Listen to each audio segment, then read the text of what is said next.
7 states in the northeastern part of the United States are coordinating closely to try and reopen their economies together following the worst of the coronavirus. They include the epicenter of New York, as well as New Jersey, Rhode Island, Delaware, Pennsylvania, Massachusetts, and Connecticut. For more on this, let's speak right now and welcome Connecticut's Governor Ned Lamont. Governor, thank you for being here today.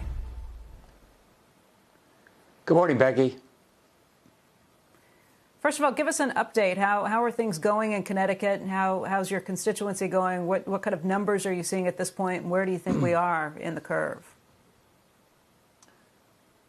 So Fairfield County, southern Connecticut, was really part of that whole New York City regional pandemic. They got hit first. Hospitalizations are down, so that's a big plus. But the virus is moving right up the Metro North I-95 corridor. And hitting Hartford, Connecticut now pretty hard. So there's still going to be some flare-ups, I think, over the course of the next few weeks. We know that you are working with other governors in the region and realize why that's important. You don't want to open in one area and just have residents in a place that doesn't open come to that place and potentially spread disease there. But where do things stand right now? Where are you in these talks about when we can start to see things reopening? I've got a May 20th date as a decision note. I've told schools we're not going to reopen before May 20th. I told, generally speaking, our businesses don't expect any big changes before May 20th. Between now and May 20th, we're going to do a lot more testing, and we'll actually have more of the surgical masks we need that are so key for manufacturing and stores and retail to get them going again. What has to happen between now and then for you to say, OK, May 20th is the day we start to open? And what does that look like? What opens first? Well, the presidential guidelines, I think, were pretty responsible. They said, 14 days and then 28 days of declining infections, declining hospitalizations.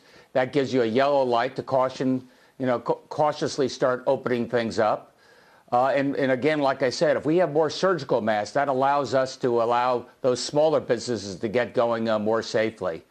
My instinct is that we're going to first focus on our big manufacturing and outside construction, something that Connecticut never closed down, by the way, but make sure they can do that safely and continue to expand there. Then we'll look at the retail. Right now, the retail can do everything on a takeout basis. We never stop that, but look cautiously at opening them up on a limited basis. What comes later? What things will still remain shuttered as far as you're concerned?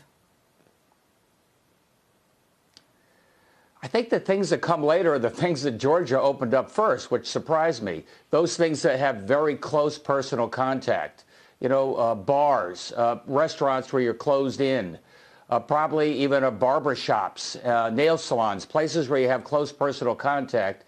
There I think we're going to have to wait till we have a little more testing and more masks. Governor, what kind of economic damage has been done to your state at this point? Where are you seeing the most pain, and what kind of help are you seeking from the federal government? Obviously, small business, Main Street business, small retail, restaurant, bars, they've been devastated. Obviously, their revenues disappeared. And I think the CARE Act did pretty good by small business. We need to true that up. They need more money. Connecticut got about 18,000 loans to small businesses, so maybe that was 40% of our total workforce. So that was a start, but we still have left an awful lot of people behind, and that ramps up your unemployment. What will you do if it looks like there's a second outbreak once things start to reopen? How closely will you be measuring? Where will you be measuring?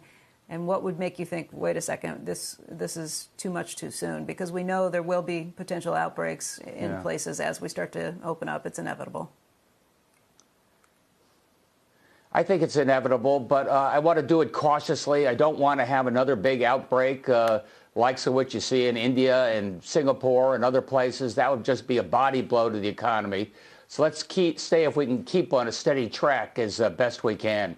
Look, I've got smart thermometers out there right now. You take your temperature, Bluetooth to your phone, up to the cloud, so we can track, fevers on a regional basis and see what's going on. How We Feel. That's a site we've got where we've got thousands of people logging on to that app, so we can have them test their symptoms. So we have thousands of people there will be able to track things early on, so we don't just have to wait for the PCR testing, which we are going to ramp up as well. You said schools are closed through May 20th. You didn't mention that, though, in the things that first open up. What do you anticipate with the rest of the school season? Is that something you think will happen, that kids will go back to school this school year? I can't speak to that, but we're going to have a lot more information, so we'll be able to speak to that before May 20th. You know, a lot of places are considering opening up schools, at least on a voluntary basis for the younger grades. You can do that on a regional basis, where you can't really do bars and restaurants on a regional basis, because all that means is everybody will drive to that one bar that's open. That's no good. Yeah, I guess my question is, where does it fall? Is that one of the first things to go back, the school, or one of the last? And it does relate pretty closely to people being able to go back to work. If the schools are closed, it's difficult for working parents with children to be able to go back to work. Yeah, I would do schools very cautiously. The guidelines coming out of the Pence Commission said you need 28 days of declining metrics. Maybe then and only then do you even consider opening up schools on a limited basis. And Governor, I realize you're working with all these other governors in the region very closely, but there must be times where there's maybe some tension that comes up between you all, too, because you each have your own concerns. I remember a few weeks back when the governor of Rhode Island was using National Guard to kind of track down anybody who came into her state with New York plates because she was worried about the spread of the virus there. Where are the areas you work best together, and where have there been some areas where maybe there's a little friction? Well, you described one where maybe there was a little bit of friction. I think we work best right now. We got a regional consortium, and I'm talking to all the New England governors in a few hours, sharing data, sharing testing protocols, what's working and not working when it comes to correction facilities, nursing homes, those places that can be such a hotbed right now. We think along the same lines in terms of bars, restaurants, anything that would mean cross-border travel, which is something we're trying to discourage. Governor, I want to thank you for your time. Realize putting in a lot of long hours and trying to make sure you're protecting your citizens. We do appreciate your time today.